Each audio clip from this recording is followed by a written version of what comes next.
Hello friends, welcome once again in Sundar Sir's classes. How are you friends? Hope you all will be fit and fine. मैं सुंदर sir एक बार फिर सबका स्वागत करता हूं सुंदर सर क्लासेज में। फ्रेंड्स, आजकल का जो टाइम है, जो युग है, वो इंग्लिश का युग है, आप सभी जानते हैं। और इंग्लिश में हमें फ्लुएंट होना बहुत ही आवश्यक है। चाहे आप किसी भी कंपटीशन एग्ज़ाम की तैयारी कर रहे हैं या आप किसी बोर्ड एग्ज़ाम की तैयारी कर रहे हैं, इंग्लिश का इम्पोर्टेंस हर एग्ज़ाम में बना है। तो स्टूडेंट्स, इसी कड़ी में आज मैं जो आपको टॉपिक करवाने जा रहा हूं, मैं आज आपको ऐसे कुछ वर्ब्स के बारे में बता रहा हूं कि जो अक्सर कंफ्यूज करते हैं। हमारे पास ऐसी सिमिलर वर्ब्स ही होती हैं जो देखने में बहुत ही सिमिलर होती हैं, but there is a big difference in their meanings. और इन्हीं में से कुछ वर्ड्स जो है वो वर्ब्स का काम करते हैं, कुछ नाउन भी होती हैं तो कुछ एडजेक्टिव भी होते हैं। तो उनमें क्या डिफरेंस है और कौन कौन से ऐसे कंफ्यूजिंग वर्ब्स हैं जिनके बारे में आज हम इस पर्टिकुलर वीडियो में चर्चा करेंगे। तो स्टूडेंट्स, ज़्यादा समय वेस्ट ना करते हुए चलिए हम अपने टॉपिक की तरफ चलते हैं और बात करते हैं। हम सबसे पहले अगर हम कुछ वर्ब्स लें तो आप देखिए, सबसे पहले अगर हम वर्ब लेते हैं, हमारे पास वर्ड है, हमारे पास प्रैक्टिस। देखिए, थोड़ा सा इसमें एक चीज़ का ध्यान रखना आपने, थोड़ी प्रोनाउंसिएशन का भी आपने ध्यान रखना है। अगर थोड़ा सा आप प्रोनाउंसिएशन की तरफ अगर ध्यान देंगे तो इनके मीनिंग के अंदर भी जो अंतर है वो आप थोड़ा सा आप डिस्टिंग्विश कर सकते हैं इनके बीच में। पहला हमारे पास है प्रैक्टिस। प्रैक्टिस और एक होता है प्रैक्टाइज। फ्रेंड्स, दोनों वर्ड लगभग मिलते जुलते होते हैं और अक्सर स्टूडेंट में कंफ्यूजन पैदा करते हैं। तो इसको आप देख लीजिए, प्रैक्टिस नाउन है हमारा और जो प्रैक्टाइज है ये हमारे पास वर्ब का काम करता है। ये ध्यान रखना आपने। नाउन के रूप में इसका अर्थ होता है अभ्यास और वर्ब के रूप में प्रैक्टाइज होता है तो अभ्यास करना। अगर वर्ब के रूप में आप यूज कर रहे हो तो प्रैक्टाइज होता है और नाउन के रूप में अगर हम तो होता है हमारे पास प्रैक्टिस। तो ये दोनों में अंतर है। तो इसको आपने ध्यान से देखना है, इसका आपने ध्यान में रखना भी है। नेक्स्ट वर्ड हम लेते हैं सेम इसी प्रकार। जैसे एक हमारे पास होता है एडवाइस। एडवाइस स की साउंड आती है लास्ट में। एक और हमारे पास है एडवाइस, ज की आवाज आती है। तो दोनों में अंतर, एडवाइस होता है हमारे पास नाउन, एडवाइस होता है हमारे पास वर्ब। और वैसे भी आपको मैं बता दूं, अगर किसी वर्ड के लास्ट में सीई अगर आता है, स की आवाज आती है, तो आमतौर पे वो वर्ड जो है वो नाउन होता है। सीई अगर आता है तो वो लगभग नाउन के रूप में होता है। तो इस चीज को आपने ध्यान रखना है। तो अगर हम बात करें एडवाइस, तो नाउन के रूप में इसका अर्थ होता है सलाह और एडवाइस के रूप में, वर्ब के रूप में अगर आता है तो इसका मीनिंग हमारे पास हो जाता है सलाह देना। तो इसको आपने ध्यान में रखना है, इन दोनों वर्ड्स को भी। इसी प्रकार से हम नेक्स्ट वर्ड लेते हैं। नेक्स्ट वर्ड हमारे पास है कंप्लेन और एक है कंप्लेंट। थोड़ा सा डिफरेंस इसकी प्रोनाउंसिएशन के अंदर भी, इसको भी आपने ध्यान से रखना है। कंप्लेन जो वर्ब के रूप में, इसका अर्थ होता है शिकायत करना। शिकायत करना, I will complain you.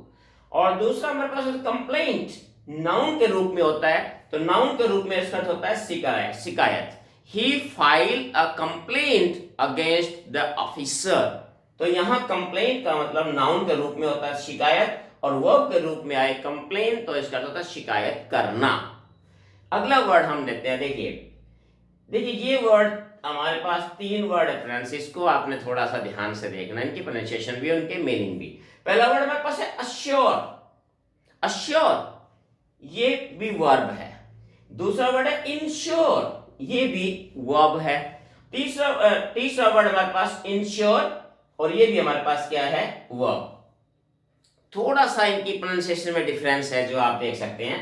Assure, ensure, ensure, तो ये थोड़ा सा डिफरेंस है। तीनों का मीनिंग, तीनों ही वर्ब के रूप में काम करे, तीनों ही वर्ब हमारे पास। थोड़ा थोड़ा जो है इनकी जो प्रोनाउंसिएशन और स्पेलिंग में थोड़ा सा अंतर होता है, इनके मीनिंग में काफी अंतर आ जाता है। अब देखिए, अश्योर का अर्थ होता है किसी चीज को तसल्ली देना। आई अश्योर यू, मैं इस बात को आपको तसल्ली देता हूं या मतलब आपको वादा करता हूं, इसके लिए भी कह सकते हैं। दूसरा है एंश्योर। एंश्योर का मतलब है किसी चीज को सुनिश्चित करना। भी हमने ये बात सुनी है, आई हैव एंश्योर्ड दैट, भी मैंने ये बात सुनिश्चित कर दी है, पक्का कर दिया इस चीज को लेके। तीसरा था हमारे पास इंश्योर। इंश्योर हमारे पास क्या है, बीमा करना, इसी से बना इंश्योरेंस, इसी से हमारे पास इंश्योरेंस बना है जो नाउन बन जाता है बीमा। तो ये तीनों वर्ब जो है ये तीनों मिलते जुलते हैं, थोड़ा सा इसको आपने ध्यान रखना है इनकी प्रोनाउंसिएशन के अंदर भी और इनके मीनिंग के अंदर भी। नेक्स्ट वर्ड अगर हम लें तो फिर हमारे पास दो मिलते जुलते हैं, एक हमारे पास है अफेक्ट, अफेक्ट, दूसरा है इफेक्ट। जो इफेक्ट होता है वो प्योरली वर्ब का, केवल वर्ब के रूप में ही काम करता है, इसका अर्थ होता है असर डालना, प्रभाव डालना, अफेक्ट प्रभाव डालना या असर डालना। अब दूसरा हमारे पास है इफेक्ट। अब इफेक्ट जो है हमारे पास वर्ब भी होता है और नाउन भी होता है, इस चीज का आपने ध्यान रखना है। इफेक्ट जो है वर्ब के रूप में भी काम करता है और नाउन के रूप में भी। अगर वर्ब के रूप में काम करता है बदलाव लाना होता है, बदलाव लाना वर्ब के रूप में, और नाउन के रूप में क्या होता है इसका बदलाव या परिणाम, जिसको कह सकते हैं बदलाव या परिणाम कह सकते हैं, जो नाउन के रूप में होता है। तो ये इस प्रकार से दोनों वर्ड्स हमने इसका ध्यान रखना है। नेक्स्ट आइए, नेक्स्ट हमारे पास दो वर्ड हमारे पास है डिफेस, अफेस। डिफेस और इफेस दोनों में अंतर, दोनों ही हमारे पास क्या है, दोनों ही वर्ब है, मिलते जुलते हैं, इसीलिए जो है इनको ऐसे वर्ब्स को हमने चुना है ताकि ये कंफ्यूज करते हैं स्टूडेंट्स को।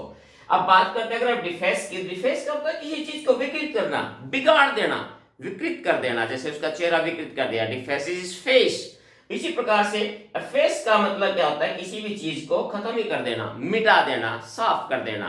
तो ये दोनों में अंतर है डिफेस और इफेस में। अब फ्रेंड्स आगे हम और लेते हैं वर्ड्स इसी प्रकार के। देखिए आगे हमारे पास है दो वर्ड्स हील और हील। यहां दोनों की जो प्रोनाउंसिएशन है वो सेम होती है, दोनों ही प्रोनाउंसिएशन हील होती है, लेकिन इसमें ध्यान रखना एक वर्ब होती है और एक नाउन होती है। स्पेलिंग से आपने ध्यान में रखना है। HEAL हील का अर्थ वर्ब के रूप में होता है किसी चीज को ठीक होना, और खास तौर से ये वर्ब यूज किया जाता है किसी जख्म, वाउंड या इंजर्ड का ठीक होना, उसके लिए किया जाता है, या बीमार जो होता है वो ठीक होता है, जख्म भरता है, तो उसके लिए वर्ड यूज किया जाता है हील, किसी चीज का ठीक होना। दूसरा हमारे पास ये है हील, इसकी स्पेलिंग HEEL होता है हील। हील हमारे पास एक नाउन है, पार्ट ऑफ बॉडी है, एडी जो हमारी होती है इसको हम हील बोलते हैं। अब देखिए दूसरा हमारे पास है प्रेस्क्राइब, प्रेस्क्राइब, और दूसरा है प्रोस्क्राइब। दोनों वर्ड में थोड़ा एक ही डिफरेंस, सिर्फ ई और ओ का डिफरेंस है, तो अक्सर जो है इसमें हम कंफ्यूज हो जाते हैं। प्रेस्क्राइब, प्रेस्क्राइब होता है सलाह देना, जैसे डॉक्टर प्रेस्क्राइब दिस ट्रीटमेंट, भी डॉक्टर ने ये प्रेस्क्राइब किया, तो यहां प्रेस्क्राइब का मतलब होता है सलाह देना। और दूसरा होता है हमारे पास प्रोस्क्राइब, ये भी वर्ब है, दोनों ही हमारे पास जो है क्या है, दोनों ही वर्ब है, लेकिन प्रोस्क्राइब का मतलब होता है किसी चीज पे पाबंदी लगा देना, रोक लगा देना, लिमिटेशन लगा देना, तो उसको लिए हम बोलते हैं प्रोस्क्राइब। तो ये दोनों में अंतर है, इसका आपने ध्यान रखना है। नेक्स्ट वर्ड देखिए, नेक्स्ट वर्ड भी हमारे पास देखिए तीन वर्ड हैं जो लगभग सिमिलर कैटेगरी में आते हैं, इनका आपने अच्छी तरीके से ध्यान रखना है। पहला हमारे पास है अडॉप्ट, अडॉप्ट वर्ब है ये हमारे पास, जिसका अर्थ होता है गोद लेना। He adopted a child, girl child, adopted, उसने गोद ली, एक लड़की गोद ली, तो adopt यहां पर है, ये वर्ब है गोद लेना। दूसरा हमारे पास है adopt, adopt that is adopt, adopt का मतलब होता है अपने आप को ढालना, परिस्थितियों के अनुसार अपने आप को ढाल लेना। adaptation होता है इसमें, जो नाउन बन जाती है हमारे पास, अनुकूलन होता है, किसी चीज के अनुकूल हो जाना, वातावरण के अनुकूल हो जाना, यानी अपने आप को ढालना, दैट इज अडॉप्ट। और तीसरा हमारे पास है अडेप्ट, अडेप्ट, अडेप्ट ये हमारे पास क्या है, ये एडजेक्टिव है हमारे पास, ध्यान रखना ये एडजेक्टिव है, जिसका मीनिंग होता है किसी भी चीज में निपुण हो जाना, परफेक्ट बन जाना, किसी चीज में पारंगत होना, निपुण होना, ये हमारे पास एडजेक्टिव है। ये दोनों हमारे पास क्या है, वर्ब है। तो ये इसी प्रकार से थोड़ा थोड़ा इनमें कंफ्यूजन होता है। नेक्स्ट अगर हम लें, नेक्स्ट हमारे पास दो वर्ड है, देखिए एक हमारे पास है अमेंड, ये हमारे पास वर्ब है अमेंड, जिसका अर्थ होता है संशोधन करना, कोई चीज में बदलाव करना, अमेंडमेंट संशोधन, नाउन बन जाता है अमेंडमेंट। जैसे संविधान में संशोधन करते हैं हम, तो अमेंड होता है ये वर्ब, संशोधन करना। दूसरा हमारे पास है इमेंट। इमेंट इमेंट का मतलब भी क्या होता है? अशुद्धियों को निकाल देना। जो अशुद्धियां होती है, जो जो गलतियां होती है, उनको निकाल देना, दैट इज कॉल्ड इमेंट। तो दोनों वर्ब जो है, सिर्फ आप इन देखिए, इनमें अगर हम देखें दोनों में, तो सिर्फ एक ई और ए का डिफरेंस है, लेकिन मीनिंग दोनों का अलग हो जाता है। इसलिए इन वर्ब्स को भी आपने ध्यान में रखना है, खास तौर से जब आप कंप्रीहेंशन क्वेश्चंस वगैरह करते हैं तो उस समय ये चीजें बड़ी मायने रखती हैं। नेक्स्ट देखिए, नेक्स्ट हमारे पास दो वर्ड है। एक हमारे पास है एल्यूड। एल्यूड एल्यूड हमारे पास क्या है? एल्यूड हमारे पास एक वर्ब है जिसका अर्थ होता है किसी के संदर्भ में उल्लेखित करना, किसी चीज के संदर्भ में कोई बात का कहना, किसी चीज के संदर्भ में जो है कोई बात, उसको बोलते हैं हम एल्यूड। अगला वर्ड हमारे पास होता है इल्यूड। इल्यूड का मतलब होता है किसी चीज से बचना, किसी समस्या से बचना, किसी व्यक्ति से या किसी चीज से बचना, अपने आप को सेफ करना, दैट इज कॉल्ड इल्यूड। तो ये दोनों में, एल्यूड और इल्यूड में, दोनों में अंतर है। और दोनों ही हमारे पास खास बात है क्या, कि दोनों ही वर्ब के रूप में काम, यानी दोनों ही वर्ब होती है। नेक्स्ट अगर हम ले तो देखिए, दो वर्ड्स हमारे पास है। एक हमारे पास कंपोज। कंपोज कंपोज एक वर्ब है जिसका अर्थ होता है कोई चीज बनाना, कंपोज करना, जैसे कोई चीज बना देना, जैसे कंपोज अ सॉन्ग, या कंपोज करना, किसी चीज को बनाना। दूसरा हमारे पास क्या है? कंप्राइज। कंप्राइज ये भी वर्ब होती है जिसका अर्थ होता है, क्या होता है? से बना होना, किसी चीज से बना होना हमारे पास होता है, किसी चीज से बनना, तो वो होता है हमारे पास कंप्राइज। तो ये भी दोनों हमारे पास क्या है? वर्ब होती है। तो स्टूडेंट्स, ये था हमारा पार्ट 1। इसको आप ये भी कह सकते हैं कि हमारा जो है पार्ट 1 है ये हमारा। तो आज के इस लेसन में, वीडियोस में केवल इतनी ही वर्ब्स के बारे में मैं आपको बताऊंगा। नेक्स्ट पार्ट में मैं इसके जो और वर्ब्स है, इसी प्रकार के कंफ्यूजिंग वर्ब्स है, उसके बारे में भी मैं आपको और आगे बताऊंगा।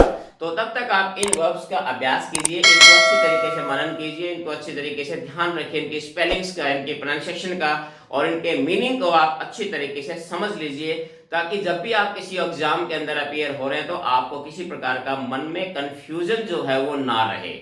तो स्टूडेंट्स, आज के इस वीडियो में इतना ही। बहुत जल्दी मिलते हैं और एक नेक्स्ट वीडियो में इसी का नेक्स्ट पार्ट हम लेके आएंगे कि कंफ्यूजिंग वर्ब्स के अंदर पार्ट 2 में कुछ और ऐसे ही कंफ्यूजिंग वर्ब्स के बारे में मैं आपको बताऊंगा।